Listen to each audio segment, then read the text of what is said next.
मकसूद भाई, मकसूद तो सभी लोगों का, क्योंकि एक प्रोग्राम जब हिट होता है ना तो सभी, जैसे एक यज्ञ होता था तो सब आहुति अपनी डालते थे, तो सभी की कंट्रीब्यूशन से इस प्रकार का प्रोग्राम होता है। आप सभी लोगों को बहुत बहुत बधाई, बहुत बहुत मुबारकबाद कि आपने ये प्रोग्राम ऑर्गेनाइज किया। एक बार अपने लिए आप तालियां बजा लीजिए।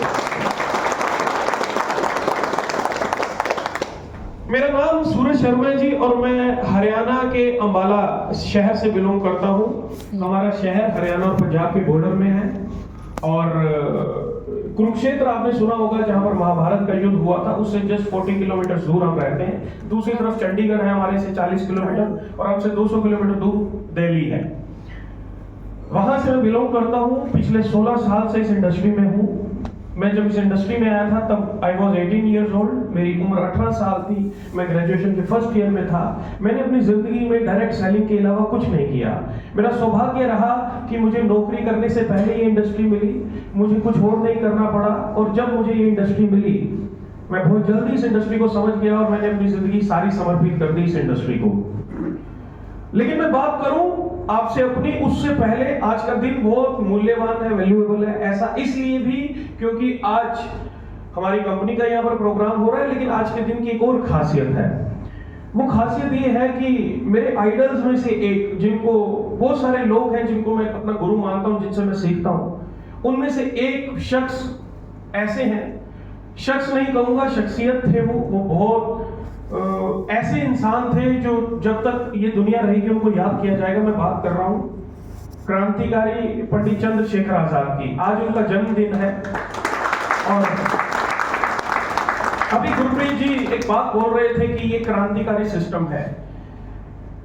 अगर हम उन क्रांतिकारियों की बात करें, पंडित चंद्रशेखर आजाद जैसे, भगत सिंह जैसे, अशफाक उल्लाह खान साहब जैसे लोग जिन्होंने अपना सर्वस्व निछावर किया इस देश की आजादी के लिए, उन्होंने अपनी सारी जिंदगी निछावर कर दी एक मिशन के लिए, एक टारगेट के लिए। एक चीज उनको जिंदगी में समझ में आई जब वो बड़े हो रहे थे कि हमें इस देश को आजाद करना है और उसके बाद फिर उन्होंने अपना सब कुछ निछावर किया। मैं ये जानता हूं कि बहुत सारे लोग भी बैठकर सोच रहे होंगे कि इस बात से हमें क्या लेना, इस बात से हमें क्या फर्क पड़ता है। लेकिन समस्या यही है कि कुछ बातों से हमें फर्क नहीं पड़ता, जबकि फर्क पड़ना चाहिए। वो एक ऐसे शख्स थे कि एक बार वो एक असहयोग आंदोलन चल रहा था और उसमें फिर वो जज के सामने उनको पेश किया तो उनसे पूछा गया कि आपका नाम क्या, तो उन्होंने बोला कि मेरा नाम आजाद, जबकि आजाद उनका नाम नहीं था, चंद्रशेखर तिवारी करके उनका नाम था। तो उनसे पूछा जज ने कि आपका नाम क्या, तो उन्होंने बोला कि मेरा नाम आजाद है। तो उन्होंने बोला पिता का नाम, तो वो कहते स्वाधीनता, माता का नाम कहते भारत माता और घर कहते जेल खाना। तो कितनी क्लैरिटी ऑफ थॉट्स थी उनके अंदर। मैं ये बात बोलकर आपको ये समझाना चाह रहा हूं कि एक इंसान कितना क्लियर था अपने गोल को लेकर, अपने मकसद को लेकर। और वो लोग ना होते तो शायद आज हम आजाद हवा में सांस ना ले रहे होते। लेकिन ये एक पार्ट था जीवन का। उसके बाद जैसे हमें आजादी मिली और हम आजाद हुए और हमारा जन्म हुआ और हम बड़े होने शुरू हुए, तो हमें एक इंडिपेंडेंस तो मिल गई, हमारा देश तो आजाद हुआ। लेकिन आज की डेट में एक और प्रॉब्लम है हमारे साथ कि हम आज भी गुलाम है। और वो गुलाम किस बात से? अपने हालातों से, अपनी गरीबी से, अपने सर्कमस्टांसेस से आज भी गुलाम है। मैं हमेशा जब उन लोगों के बारे में सोचता हूं तो ये चीज सोचता हूं कि कैसे एक मिशन लिया उन्होंने, एक टारगेट लिया और इस देश को आजादी दिलवाई। ना जाने कितने लोगों ने एक टारगेट लिया। हम कभी जिंदगी में ये टारगेट क्यों नहीं ले पाए? हम, हमारे पिताजी, उनके पिताजी, हमारे पुरखे कभी ये टारगेट क्यों नहीं ले पाए कि हम आने वाली नस्लों को, आने वाली जनरेशंस को आर्थिक आजादी दिलवाएंगे? ऐसा नहीं है कि इससे पहले ऐसा किसी ने नहीं किया ना। अभी आपने देखा अंबानी ने अपने बेटे की शादी की, देखा आपने कितना खर्चा किया। अगर मैं उस बजट की बात करूं तो 5000 करोड़ का बजट था उस शादी का। लेकिन मैं आपसे पूछना चाहता हूं कि क्या ये मुकेश अंबानी के कारण पॉसिबल हुआ? नहीं सर, ये धीरूभाई अंबानी साहब के कारण पॉसिबल हुआ, क्योंकि शुरुआत उन्होंने की थी।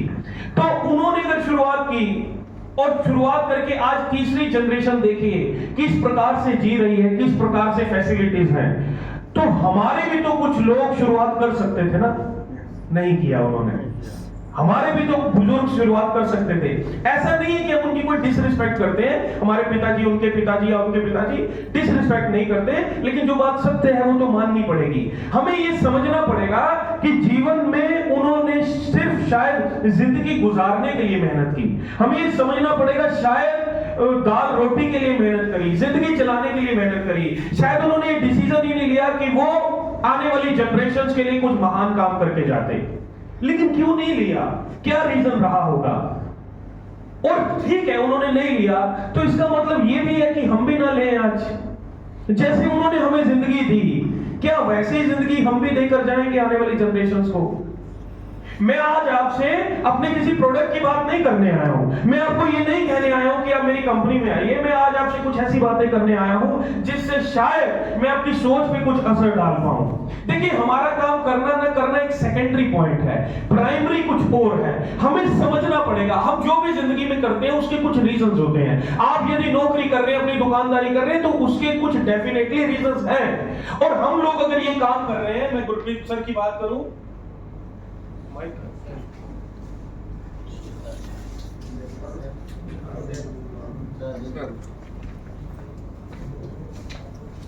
चलिए, मैं अगर गुरप्रीत सर की बात करूं, मैं अगर शैलेश भाई की बात करूं, वो लीडर जो आज इस काम को प्रमोट कर रहे हैं, मैं पटेल जी की बात करूं, मैं अब्दुल भाई की बात करूं, तो हमारे पास भी तो कुछ रीजंस होंगे ना इस काम को करने के।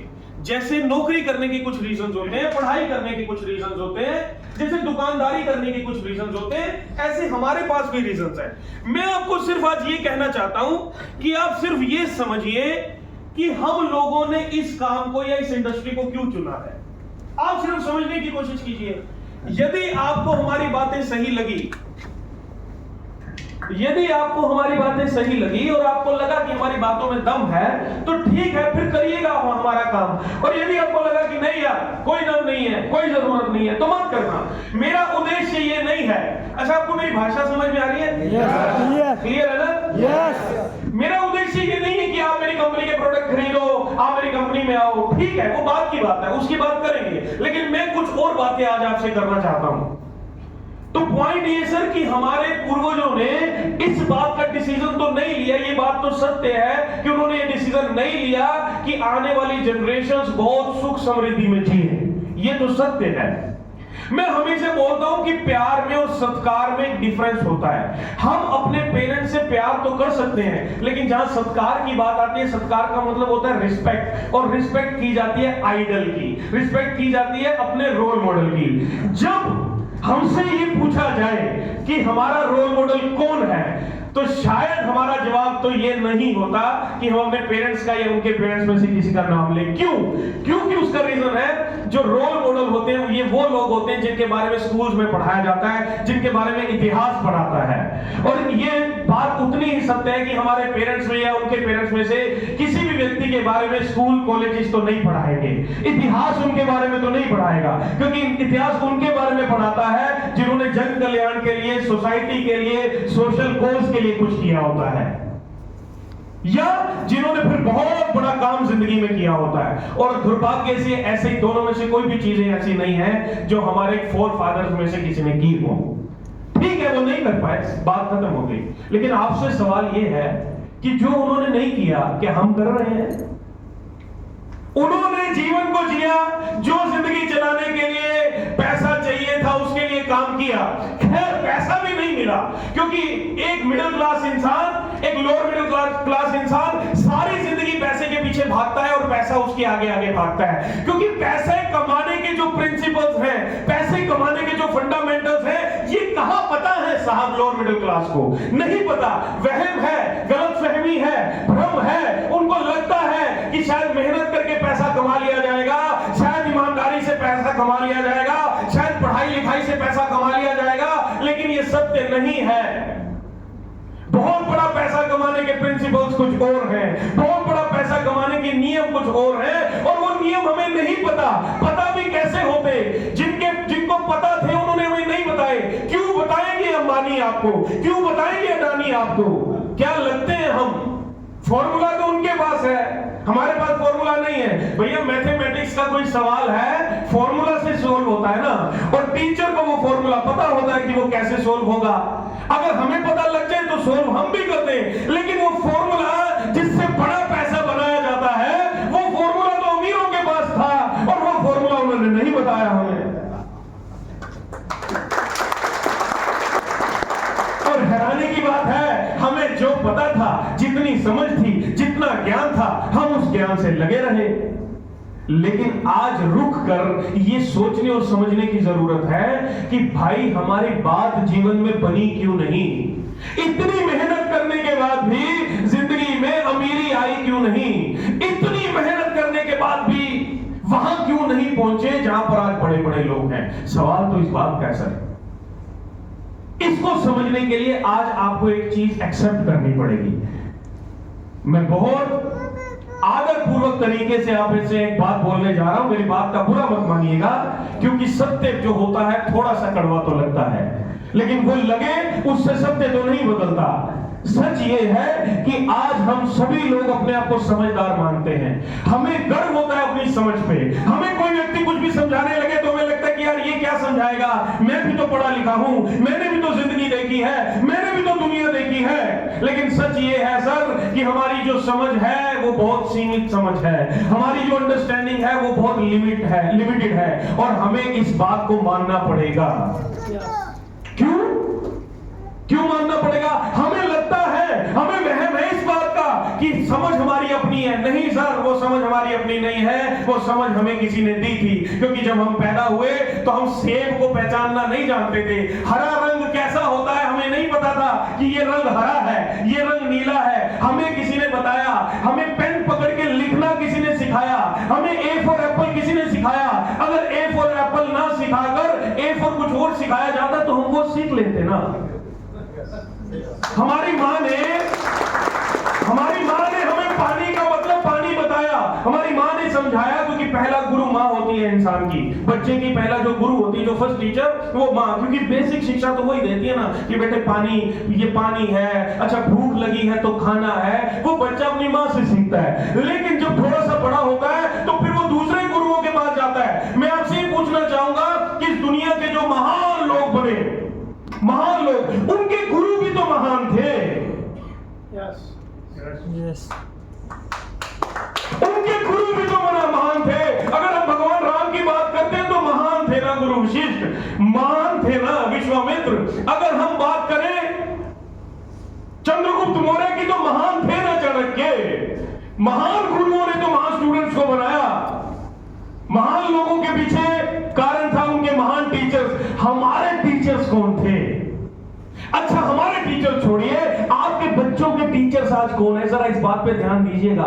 और मैं आपको बता दूं, मेरी मम्मी गवर्नमेंट टीचर थे, 40 साल जॉब की उन्होंने, किसी को महान नहीं बनाया। 70,000 रुपीज पे रिटायर हो गए। लेकिन जब मैं अपने मम्मी को ये बोलता था कि मम्मी मैं इस प्रोफेशन में हूं जहां पर मैं करोड़ों रुपए कमाऊंगा, तो मेरे मम्मी भी बोलते थे कि ये काम नहीं करना, क्योंकि ये काम नहीं चलते बेटे, ये नहीं चलेगा, चुपचाप पढ़ाई लिखाई कर और गवर्नमेंट जॉब कर ले। क्या वो गलत थे? उनको अपने बच्चे की टेंशन थी। हर माँ बाप को अपने बच्चे की फिक्र होती है। फिक्र करना बुरा नहीं था, लेकिन लैक ऑफ नॉलेज पूरा था। उनको नहीं पता था कि इस इंडस्ट्री का पोटेंशियल क्या है। और मैं आपको बता दूं, हमारे अंदर इस काम को लेकर समझ नहीं है। सिर्फ इस काम को लेकर ही नहीं, हम बहुत सारी चीजें नहीं जानते हैं भाई। हमें नहीं पता कि इस देश की सबसे बड़ी सीमेंट बनाने वाली कंपनी कौन सी है। मैं अगर आपसे पूछूं तो आप नहीं बता पाओगे। लेकिन इसका मतलब ये थोड़ा ही है कि कोई है नहीं, कोई तो होगी। सबसे बड़ी कपड़ा बनाने वाली कंपनी कोई तो होगी, लेकिन हम उसे नहीं जानते, तो हम मान लेना कि हमें नहीं पता, लेकिन कोई तो है। लेकिन जब बात इस प्रोफेशन की होती है तो हम पहले ही बिना सोचे समझे एक बात बोल देते कि ये काम नहीं है, ये काम नहीं चलते, इसमें लोग सफल नहीं होते। क्यों बोल देते हैं हम ये, बिना ये जाने कि हमारे पास इसकी नॉलेज नहीं है, हमारे पास इसका ज्ञान नहीं है। ठीक है, आपके पास अगर ज्ञान हो जाए और आप इस काम को ना करना चाहो तो मत करना, लेकिन आपको इस बात की नॉलेज लेने की बहुत ज्यादा जरूरत है। जानते हैं क्यों? क्योंकि आप मना कर देना इस काम को करने का। लेकिन कल को कोई आपका अपना, कोई दोस्त, कोई रिश्तेदार, कोई मित्र, कोई भाई आपके पास चल कर आया और उसने आपको कहा कि भाई मैं एक कंपनी की मीटिंग में गया था, मैंने न्यू वर्क ग्लोबल की मीटिंग देखी, मुझे अच्छा लगा और मुझे लगा मुझे इस काम को करना चाहिए, और वो आपके पास आता है और आपको कहता है कि मुझे सलाह दो कि मैं ये करूं कि ना करूं। और क्योंकि आपके पास ज्ञान नहीं है, क्योंकि आपने मार्केट में सुना हुआ है कि ये काम नहीं चलते, होता नहीं है, और आप उसको बोल दोगे मत करियो ये काम, इसमें कुछ नहीं होगा। याद रखिएगा वो व्यक्ति आप पे भरोसा करके आपके पास आया था, क्योंकि हम अपने शुभ चिंतक के पास जब जाते हैं तो इस बात के लिए जाते हैं कि ये मेरा सबसे अपना है, सही सलाह देगा। अनजाने में आपसे जो सलाह उसको दी जाएगी वो उसके जिंदगी के होने वाले पूरे सपनों को पैरों के नीचे कुचल देगी। ये कर दोगे आप अनजाने में। इसलिए आप पे जिम्मेदारी ये है कि आप इस काम के बारे में एटलीस्ट जान तो जाए, आप समझे तो सही, दिमाग तो खोले, एक्सेप्ट तो करें कि फैक्ट क्या है, सच क्या है, सत्य क्या है। क्योंकि लोगों के बोलने पे जाएंगे सर तो लोगों ने भगवान को नहीं छोड़ा, हमारे घर वालों को नहीं छोड़ा, लेकिन वहां हम नहीं बिलीव करते उन पे। मेरे को अगर मेरी बहन के बारे में कोई बोले, कोई मेरी बहन के बारे में गलत बोले तो क्या मैं विश्वास कर लूंगा? नहीं करूंगा, शायद लड़ने लग जाऊं, झगड़ा करूं। मेरी मां के बारे में कोई बोले तो लड़ने लग जाऊं। लेकिन इस काम के बारे में जब कोई बोलता है गलत तो हम उसको एक्सेप्ट कर लेते हैं। क्यों? बिना ये चेक किए कि ये जो हमें समझ दे रहा है वो समझ सही भी है कि गलत है। मैंने आपको बताया कि महान लोगों के पीछे महान गुरु थे। हमारा बच्चा जिस ट्यूशन टीचर के पास पढ़ने जाता है ना सर, वो 6,000 रुपए पे एक प्राइवेट स्कूल में जॉब करती है। और अगर हमारा बच्चा उससे पूछ ले कि टीचर मुझे करोड़पति बनना है, तो क्या वो बता पाएगी? कान के नीचे झापड़ लगा कर कहेगी कि चुपचाप पढ़ाई कर ले। आपको जानकर बड़ी हैरानी होगी कि आपके बच्चे जिन यूनिवर्सिटीज में पढ़ने जाते हैं, मैं सत्य कह रहा हूं, उसमें से कुछ यूनिवर्सिटीज ऐसी होती है जहां पर आपके बच्चे जाकर MBA, BBA, BCom, DCom, ZCom सारी कॉम करके आते हैं। लेकिन पैसे वाली कॉम क्या होती है नहीं सिखाया जाता। उनके मालिक खुद पढ़े लिखे नहीं है,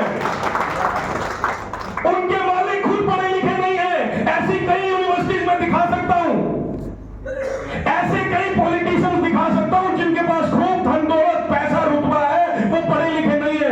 ऐसे कई सेलिब्रिटीज आपको दिखा सकता हूं जो बहुत फेमस है लेकिन पढ़े लिखे नहीं है। ऐसे कई सफल बिजनेसमैन दिखा सकता हूं जो बहुत सफल है, पढ़े लिखे नहीं है। नहीं लेना देना पढ़ाई का सफलता से।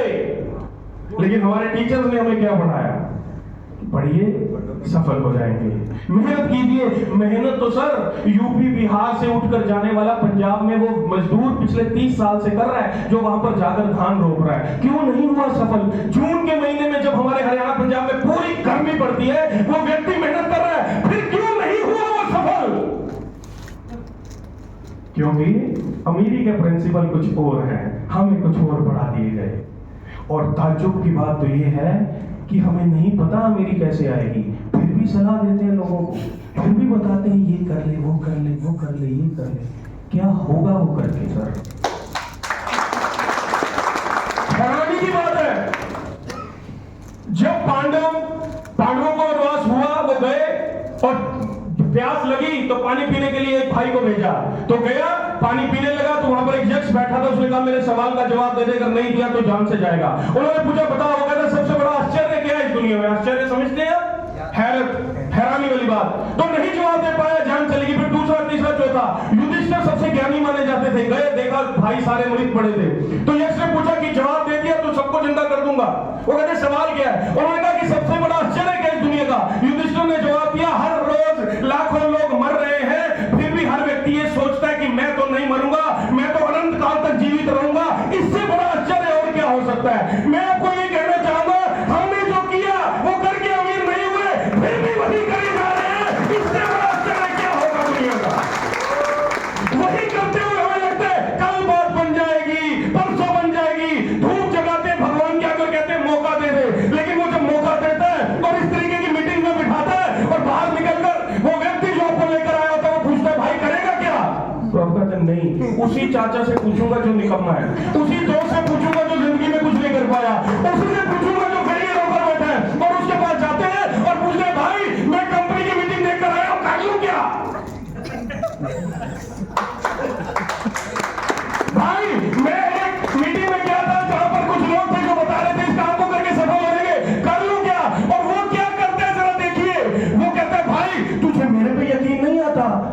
कुछ नहीं रखा, आ मैं तुझे कुछ लोगों से मिलवाता हूँ। वो फिर ले जाता है मिलवाने, चुन चुन के आपको उन लोगों से मिलवाता है जिनका कुछ नहीं बना। वो कहता है ये देख मेरे मामा का बेटा, इसमें वो कंपनी की थी, कुछ नहीं बना, वो देख वो लुट के बैठा है, वो देख वो बर्बाद होकर बैठा है। आपको भी लगता है ओ तेरी मेरे दोस्त ने तो मुझे बचा लिया। मैं आपको एक बात बता दूं, हर काम में फेलियर लोग होते हैं। क्या क्रिकेट में फेलियर नहीं होते सर? जितना क्रिकेट इस हिंदुस्तान में खेला जाता है शायद ही कहीं खेला जाता हो। संडे के दिन देखा करो, कोई ग्राउंड खाली नहीं मिलेगा, दुनिया खेल रही है पागलों की तरह। ऐसे ऐसे मतलब मैं हैरान हूं, लोग जो नौकरी भी करने लग जाते हैं उसके बाद भी संडे को जाकर क्रिकेट खेल रहे हैं। शायद उनको तब भी उम्मीद होती है कि विराट कोहली हम ही बनेंगे। कितने बनते हैं, कितने बनते हैं, लेकिन फिर भी बच्चे लगे हुए। अच्छा, हर रोज बॉम्बे स्टेशन पे हजारों लोग उतरते हैं इस उम्मीद में कि हम सेलिब्रिटी बनेंगे, हम हीरो बनेंगे। कितने बनते हैं, कितने लोग दिखाओ जिन्होंने 10 साल 15 साल 20 साल स्ट्रगल की और उसके बाद मुंह लटकाकर वापस अपने गांव में चले गए कि भैया हमारे लिए तो ये मुंबई नगरिया नहीं थी। कितने लोग गवर्नमेंट जॉब की तैयारी करते हैं, कितने लोग सिलेक्ट होते हैं। हेलो, मेरी बहन पिछले 5-7 साल से तैयारी कर रही है, पता नहीं सिलेक्ट होगी कि नहीं होगी, लेकिन कितने बच्चे नहीं होते ना। वहां तो हम नहीं कहते कि बेटे सरकारी नौकरी की तैयारी मत करवाइयो, वो देख वो भी नहीं सफल हुआ, वो देख वो भी नहीं सफल हुआ। अच्छा, क्या अपने बेटे को क्रिकेट सिखा रहा है, मत सिखाइयो, कोई सफल नहीं होता। अच्छा, क्या इंजीनियरिंग करवा रहा है, कितने इंजीनियर है जो इंजीनियरिंग करके जिनको नौकरी मिली, मत करवाइयो, वहां नहीं कहते। लेकिन यहाँ की बात आती है, चुन चुन के वो मरे हुए लोगों को दिखाया जाता है, वो देख वो सफल नहीं, वो देख वो सफल नहीं, वो देख वो सफल नहीं। लेकिन प्रॉब्लम उनकी नहीं है सर, हारे हुए लोग हैं, नेगेटिविटी की बात ही करेंगे, उम्मीद खो चुकी है उनकी, और बात भी क्या करें आपसे, गलती आपकी है, वहां चले गए। पेट में दर्द हुआ, इलाज मोची से करवाने चले गए, तो मोची तो फिर करेगा भाई साहब, वो फिर ऐसा ऑपरेशन करेगा कि डॉक्टर दुनिया का कोई भी सही नहीं कर पाएगा ना।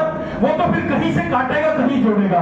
मैं आपसे कहना चाहता हूं कि अगर इस काम के बारे में जानना है तो सही लोगों के पास तो आओ सर, गूगल पर जाकर सर्च तो करो डायरेक्ट सेलिंग क्या है, पता लगे तुम्हें कि 65,000 करोड़ की इंडस्ट्री होने जा रही है। गवर्नमेंट ऑफ इंडिया ने लॉस बना दिए, सरकार कहती है यही काम चलेगा, कॉलेज यूनिवर्सिटीज डिग्रीज करवा रही है, आपके बच्चे जाकर पढ़ाई करेंगे, समझिए तो सही। लेकिन उसके लिए सही टीचर्स के पास जाना पड़ेगा। समझ में आया? विश्वामित्र को पता था कि भगवान राम अगर अयोध्या में रहे तो भगवान तो नहीं बनेंगे। वो आए और राजा दशरथ के पास गए और कहते कि आपका बेटा चाहिए, किस लिए? मेरे को राक्षस तंग करते हैं और ले जाओ। तो राजा दशरथ हिल गए, क्योंकि 16 वर्ष के भी नहीं थे राम उस समय। कहते भाई साहब मेरी जान मांग लो यार, मेरा बेटा क्यों मांग रहे हो, मैं चलता हूं सेना लेकर आपके साथ। उन्होंने कहा नहीं। तो पास में गुरु वशिष्ठ बैठे थे, उन्होंने राजा दशरथ के माथे पे ऐसे हाथ लगाया पसीना पोंछने के लिए। पसीना तो बहाना था, हाथ लगाकर कुछ दिखाना चाहते थे। जैसे ही हाथ लगाया तो दिखा राम का वो भव्य रूप कि ये तो इनके लिए डर रहा है भाई तुम, ये तो काल है स्वयं, ये तो दुनिया बदलने के लिए आए हैं, ये तो राक्षसों को मुक्त कराने के लिए आए हैं। तो राजा दशरथ ने भेज दिया राम को। मैं आपको ये पूछना चाहूंगा कि गुरु वशिष्ठ अगर वो ना करते और राम ना जाते वन, तो राम तो ना बनते। टीचर्स का बहुत बड़ा रोल रहा, टीचर्स के हाथ में सृजन भी रहा, संहार भी रहा। फर्क इस बात से पड़ा कि हम किस टीचर के हत्थे चढ़ गए, फर्क इस बात से पड़ा। आपको एक चीज समझनी पड़ेगी कि अगर जिंदगी में सफलता चाहिए, महान टीचर्स के हाथ पे चढ़ना पड़ेगा। मैंने बात की गुरप्रीत सिंह की, और शायद आपको समझ में नहीं आया, पिछले 5 महीने की एवरेज इनकम, आप ही से सवाल है सर, आप जज हो, यू आर द बेटर जज, आप ही बताओ पिछले 5 महीने की एवरेज इनकम 4 से 5 लाख रुपए। मैं आपसे पूछता हूं, मेरे मदर ने 40 साल जॉब करी, 70,000 रुपीज पे रिटायर हो गए। 40 साल शिद्दत से मेहनत से जिंदगी के दिए, 40 साल एक तरफ, 5 महीने एक तरफ, उनसे कम पढ़ाई, उनसे कम मेहनत, क्योंकि 40 साल की मेहनत तो बहुत बड़ी मेहनत होती है। ऐसा क्या रहा कि एक साधारण सा दिखने वाला शख्स 5 लाख रुपए महीने का कमा रहा है? आपको ये मानना पड़ेगा, बात बंदे में नहीं होती, आपको मानना पड़ेगा बात प्लेटफॉर्म में होती है, बात काम में होती है। आपको ये मानना पड़ेगा कि घर से निकले दिल्ली जाने के लिए, लेकिन ट्रेन मुंबई की पकड़ ली तो दिल्ली है, लेकिन अगर ट्रेन गलत पकड़ ली, आपसे भी जिंदगी में साहब गलत ट्रेन पकड़ी गई। शायद किसी के बताने पे गलत ट्रेन पकड़ी गई, लेकिन गलत पकड़ी गई थी तो हो गई ना गलती, छोड़ो, खत्म करो। भ्रम था, जैसे सड़क पे गर्मियों के दिनों में पानी लगता है कि सड़क पे पानी है, पास जाकर देखते तो पानी नहीं होता, भ्रम था, वो छलावा था। तो बात खत्म करो ना। अब कुछ लोग बता रहे हैं कि जिस तरफ जा रहे हो उस तरफ जाकर जिंदगी में वो नहीं मिलेगा जो पाना चाहते हो। गलत फहमी थी, छोड़ दो गुस्सा, क्यों जबरदस्ती कर रहे हो? आओ उस जगह पर जहां पर आकर लोगों के सपने पूरे होते हैं। आओ उस जगह पर जहां लोग हाथ पकड़ने के लिए तैयार बैठे हैं मेरे भाई, कि मेरा हाथ पकड़ ले, मैं तेरे को वहां से उठाकर यहां तक लेकर आऊंगा। आओ, हम अगर यहां आए हैं तो आपको लग सकता होगा कि ये कंपनी वाले हैं, ये अपना मकसद पूरा करने आए हैं, ये शायद अपने प्रोडक्ट बेचने आए हैं। गलत सोच रहे हो आप। मैं यहां पर आया हूं इस वजह से नहीं आया कि मैं यहाँ पर मीटिंग करूं और आप कुछ लोग मेरे प्रोडक्ट खरीदो, नहीं।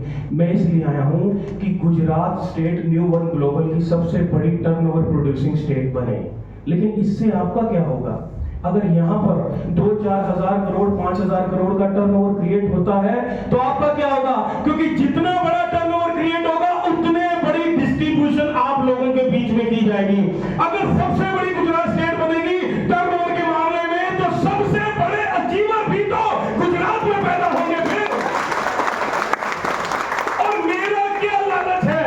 मेरा लालच तब तक पूरा नहीं होता जब तक आप लोग सफल नहीं होंगे, क्योंकि हमारा ट्रेडिशनल सिस्टम में कुछ और चलता है। वहां पर कंपनियां टर्नओवर करती है तो उसलिए नहीं करती कि लोगों को इंसेंटिव जाए। डायरेक्ट सेलिंग में जब इंसेंटिव जाता है तो ही टर्नओवर होता है। सीधी बात समझ लीजिए कि हम आपको बड़ा बनाए बिना बड़े नहीं हो सकते हैं। ये डायरेक्ट सेलिंग का मॉड्यूल है, ये आपको समझना पड़ेगा।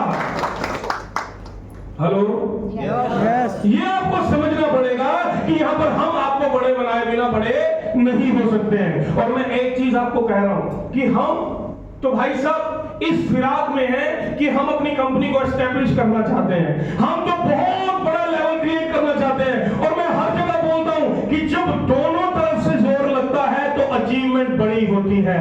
आज हम भी जोर लगा रहे हैं, आज अगर आपने भी जोर लगा दिया तो माहौल कुछ और हो जाएगा।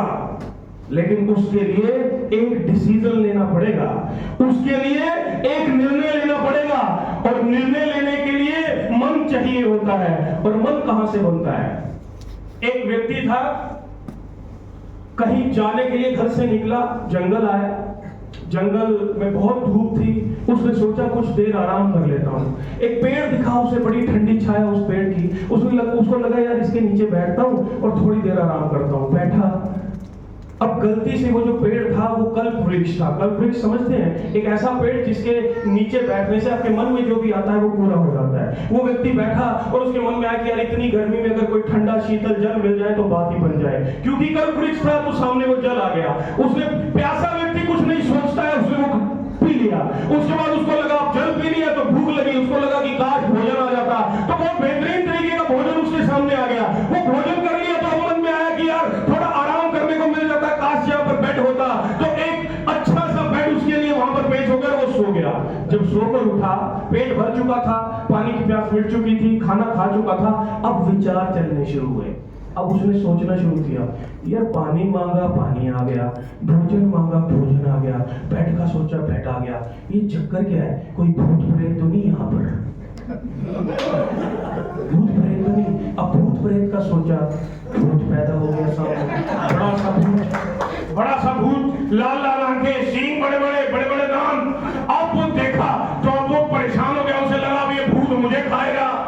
भूत आया, भूत ने खा लिया, स्टोरी समाप्त हो गई। ये क्यों हुआ? क्योंकि मन से विचार प्रकट हुए। भगवान कृष्ण गीता में कहते हैं कि आपका मन आपको राजा भी बना सकता है और आपका मन आपको गुलाम भी बना सकता है। लेकिन मन को कौन बनाता है? मन को बनाता है सर वातावरण, मन को बनाता है माहौल, मन को बनाता है संग। आप किन लोगों की संगति करते हो वो ये तय करेगा कि आपका मन कैसा बनता है। अगर जिंदगी में जीतना चाहते हैं तो सफल लोगों की संगति करनी पड़ेगी, क्योंकि ये इच्छा जगाएंगे आपके अंदर।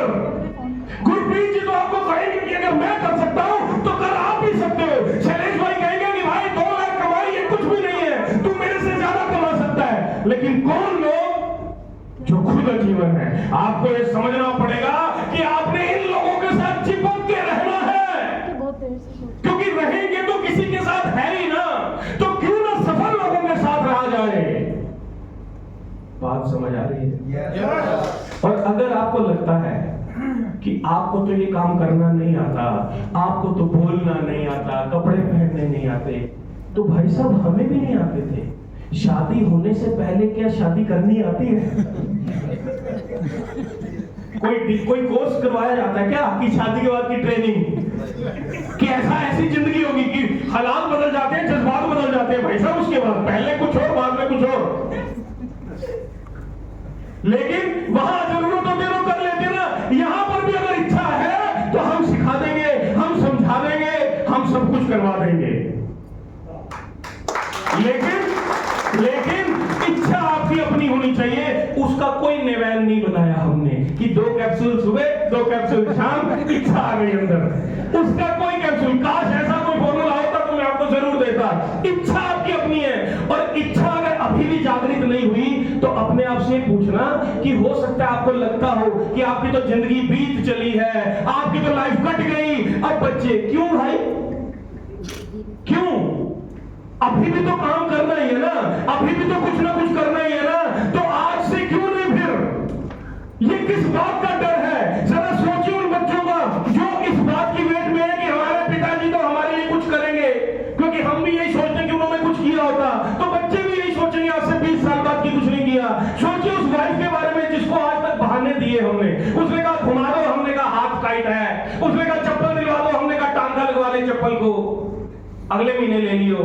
बच्चे ने कहा मोटरसाइकिल दिलवा दो, हमने कहा नहीं एक्सीडेंट हो जाते हैं। तो उसने मन में सोचा इसी का नहीं होता एक्सीडेंट, जो बहाने दे रहा है। वो बहानों से कब बाहर आएंगे हम? मेरा इस बिजनेस में आने का सिर्फ एक मोटिव था, एक उद्देश्य था कि मुझे नॉर्मल जिंदगी नहीं जीनी थी, कॉम्प्रोमाइज वाली जिंदगी नहीं, पैसे के लिए चिक चिक पिक पिक नहीं चाहिए थी। कोई मैं दुकान में जाऊं और दुकान वाला मेरे से ये पूछ ले कि भाई साहब क्या बजट है आपका, कपड़े लेने जाऊं तो बजट पूछे, मुझे नहीं चाहिए था कि मेरी कोई औकात नाप ले। लोग आपके बारे में ये कहें कि उसके पति ने, उसके बेटे ने, उसके बाप ने जिंदगी में वो करके दिखा दिया जो किसी ने नहीं किया, उस जीवन का तो मतलब बनता है कुछ। नहीं तो आए, खाना खाया और चले गए, ये भी क्या जीना हुआ लल्लू। बात समझ आ रही है सर आपको? जितनी लेडीज यहाँ पर बैठी है, अगर आपको लगता है कि हम तो लेडी है, हम क्या कर पाएंगे, गलत है। हमारी कंपनी में कितनी लेडीज आपको दिखाओ जो घर बैठ के भी ये काम कर रही है और 10, 20 हजार, 30 हजार, 50 हजार कमा सकते हैं। अगर आप लेडी हैं तो आपके पास एक और मौका है, और वो मौका ये है कि सबसे टॉप अचीवर हमारी कंपनी की कोई ना कोई लेडी तो बनेगी। आपके पास मौका है कि आप ये साबित करें कि वो आप होंगी। हम आपकी हेल्प करेंगे, हम पूरी सपोर्ट करेंगे आपको वहां पर पहुंचाने के लिए। और याद रखिएगा ये एक फैमिली बिजनेस है, आप हमारा परिवार हैं, आप हमारे उद्देश्य की पूर्ति करने वाले। सर हमारे प्रतिज्ञा की पूर्ति आप करेंगे। कौन सी प्रतिज्ञा? इस इंडस्ट्री को वो मुकाम दिलवाना जो ये इंडस्ट्री डिजर्व करती है, और अपनी कंपनी को अगले 10 साल में हिंदुस्तान की नहीं पूरी दुनिया की सबसे बेहतरीन डायरेक्ट सेलिंग कंपनी बनाना। और अगर मैं ये बोल रहा हूं तो बोलते तो सब होंगे, सब बोलते होंगे, लेकिन उनके पास रोड मैप नहीं होता, उनको पता नहीं होता कि करना क्या है। मैं आपको बता रहा हूं, हर वो कंपनी बड़ी बन सकती है जो समय के अनुसार खुद को बदलना जानती हो। हम जो सबसे पहले हमने जिस दिन शुरुआत की, हमने उस दिन बोला कि हम सिंगल प्रोडक्ट की कंपनी नहीं है, मल्टीपल प्रोडक्ट के साथ आएंगे। आज भी कुछ कंपनियां खुलती है सिंगल प्रोडक्ट के साथ, वो ट्रेंड जा चुका, वो माहौल चला गया, लेकिन आज भी अगर हम उसी सोच में टिके रहे तो हम जिंदगी में कुछ बड़ा नहीं कर सकते। लगातार हम प्रोडक्ट को एक्सपेंड कर रहे हैं, लगातार हम इंफ्रास्ट्रक्चर पे काम कर रहे हैं। 4 महीने हुए सर, आज हमारे सॉफ्टवेयर की अपडेशन चल रही है। हमने उस पर शिफ्ट कर लिया कि अगले आने वाले 10 साल तक भी हमें कोई प्रॉब्लम ना आए। ऐसी विजनरी सोच जब मिल जाए तो ऐसी कंपनी को पकड़ लेना चाहिए सर। और मैं हर जगह बोलता हूं कि ये मैनेजमेंट ऐसा नहीं है हम लोग किसी एसी ऑफिस में बैठकर आपको कमांड दे रहे हैं। आपसे ज्यादा मेहनत हम कर रहे हैं फील्ड पे, और इस बात का दावा है और वादा है कि आपसे ज्यादा मेहनत ही रहेगी। जिसको नहीं पता वो शेड्यूल चेक करे मेरे, वो चेक करे। लोग मेरे से पूछते हैं सर कल वहां थे, कल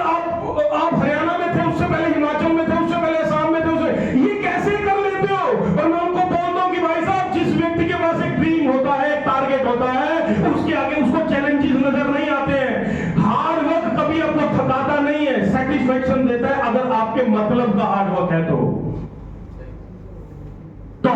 हम एक मिशन लेकर निकले हुए कि इतने लोग जो हमारे ऊपर ट्रस्ट करके लगे हुए हैं, हमारे ऊपर विश्वास कर रहे हैं, हम उनके विश्वास पे खरे उतरे हैं। और लास्ट में आपको यही बोलना चाहूंगा कि इच्छा लेकर आइएगा सर, इच्छा लेकर आइएगा। रिजल्ट प्रोड्यूस करवाने की गारंटी हमारी है। हमारे तरीके से अगले 3 से 5 साल जैसे हम कहें, मैं आज यहां पर एक बहुत बड़ी कमिटमेंट करके जा रहा हूं। शैलेश भाई ने नहीं बोला, गुरप्रीत जी ने नहीं बोला, लेकिन मैं कमिटमेंट कर रहा हूं। नोट करना इसे नोट, अगले साल खत्म होने से पहले फिर मिलेंगे। आपने सुना कि गुरप्रीत जी की अगले महीने मर्सिडीज आ रही है। 2025 खत्म नहीं होगा, शैलेश प्रजापति एक प्रीमियम गाड़ी में घूमते हुए नजर आएंगे आपको। इस बार प्रीमियम का मतलब है BMW, मर्सिडीज, ऑडी, जो भी प्रीमियम सेगमेंट उनके पहचान का होगा। ये बात मैंने बोली, इसके बाद भी नंबर है, इसके बाद जेडी पटेल साहब, अब्दुल भाई जैसे, मकसूद भाई जैसे लोगों का भी नंबर आएगा। लेकिन पहला नाम मैंने उनका इसलिए लिया क्योंकि जिस प्रकार से वो चल रहे हैं, जिस प्रकार से उनका 4th रैंक हो गया, बाकी बुरा मत मानेगा, लेकिन इस बात की गारंटी दे रहा हूं मैं गारंटी दे रहा हूं। नोट कीजिए आप, अगला साल 2025 खत्म नहीं होगा, ये व्यक्ति आपको प्रीमियम गाड़ी में घूमता हुआ नजर आएगा। और ये मैं क्यों बोल रहा हूं, मुझे ऐसा नहीं है कि मैं सोचूं कि वो मेहनत करेंगे कि नहीं करेंगे, हम करवाएंगे ना। हमें फख्र है अपने ऊपर, हमें गर्व है गुरप्रीत सिंह के ऊपर कि ये लोग ऐसे लोग हैं जो सही गाइड करेंगे लोगों को, और उनके अंदर इच्छा देखी मैंने आगे बढ़ने की। आने वाले समय में गुजरात सबसे बड़ी स्टेट बनेगी हमारी कंपनी के टर्नओवर में। 100% होगा, 100% होगा। आज से 2 साल के बाद ये जो प्रोग्राम आप देख रहे हैं ना, यहाँ पर 100-200 लोग बैठे हैं, 2,000, 5,000 लोगों के प्रोग्राम न्यू वन ग्लोबल करेगी सर। आपने देखी होगी कंपनी आपसे पहले, आपने किया होगा काम, आपने मैनेजमेंट देखी होगी, आपने पागल लोग नहीं देखे होंगे। पागलों के साथ आपका वास्ता अब बड़ा है। अब आपको समझ में आएगा कि पागल कैसे होते हैं। देखो पागल ऐसे होते हैं, ये आपको अब समझ में आएगा। किसके लिए पागल? लक्ष्य के लिए पागल, टारगेट के लिए पागल। हम में और दूसरी कंपनियों में क्या फर्क है? आइए अंदर और देखिए हमारे कल्चर्स को, हमारे एथिक्स को, जो जबान देते हैं उस पे रहते हैं। हमने कहा था प्लान ट्रांसपेरेंट होगा, प्लान ट्रांसपेरेंट है। हमने कहा था कंडीशन नहीं होगी, नहीं होगी। हमने कहा इतना देंगे, उतना दे रहे हैं, जो कहा है वो कर रहे हैं। किसी को आजमाना हो तो इस बात पे आजमाना चाहिए कि इसके वचन और इसका कर्म मैच करता है कि नहीं। अगर करता हो तो बंदा ठीक है, इस बात पे आजमाइए। और इस बात को बोलकर मैं बात को खत्म करूंगा कि भाई साहब एक मौका है, एक चांस है। आम लोगों ने हमेशा अपनी जिंदगी के बड़े चांस खो दिए, डर के मारे कि हाय नहीं चला तो, नहीं हुआ तो। इस डर ने हमेशा आम लोगों को डराया। आज भी एक मौका आपके सामने से गुजर रहा है और वो डर आपको डराएगा। ना हुआ तो मैं कहता हूं कुछ भी ना हुआ ना, फिर भी 10-20 लाख की सेविंग करवा जाएंगे हम। कैसे? अगर हमारे प्रोडक्ट यूज किए तो बीमारियां दूर रहेंगी। हार्ट ट्रांसप्लांट नहीं होगा भाई अगर इस तरीके के प्रोडक्ट्स यूज किए तो। हमारे कंपनी के प्रोडक्ट यूज करने से भी पैसे बचते हैं, लेकिन देखिए मौका छूट ना जाए, क्योंकि बड़े मौके नहीं आते। रोटी सारी उम्र चलती है, जीवन कट जाता है, बड़े चांसेस नहीं मिलते। आज चांस मिला है, पकड़ लीजिएगा, क्योंकि इस बात के ज्यादा चांसेस हैं कि आप ये मौका खो दोगे, क्योंकि हमारा इतिहास बताता है कि हमने सारे बड़े मौके जो हमें मिले हमने खो दिए। इन्हीं शब्दों के साथ